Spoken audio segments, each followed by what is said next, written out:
Hello বন্ধুরা, সবাই কেমন আছো? মহুয়া ঘরকন্যায় তোমাদের সবাইকে স্বাগত। তোমরা সবাই কেমন আছো আর কি করছো?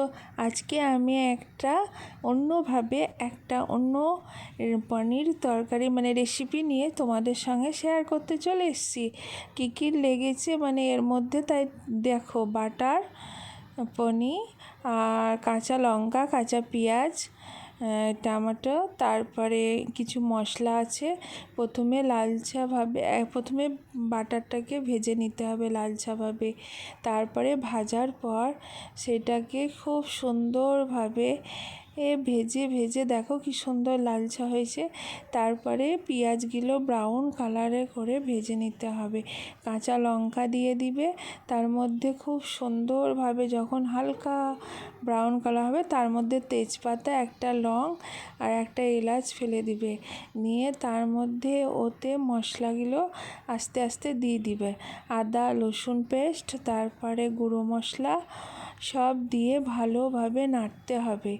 নেড়ে নেড়ে সেটাকে মশলার গন্ধটা যেমন চলে যায়, ভালোভাবে নেড়ে নেড়ে নেড়ে যখন দেখবে এবার মশলার গন্ধটা চলে গেছে, তখন টমেটোটা দিয়ে দিতে হবে।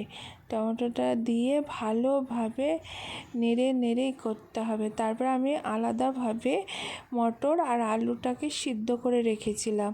সেটা একটা সিটি দাও আর দুটো সিটি দাও, একটু দানা দানা থাকবে, তবে খেতে টেস্টি লাগবে।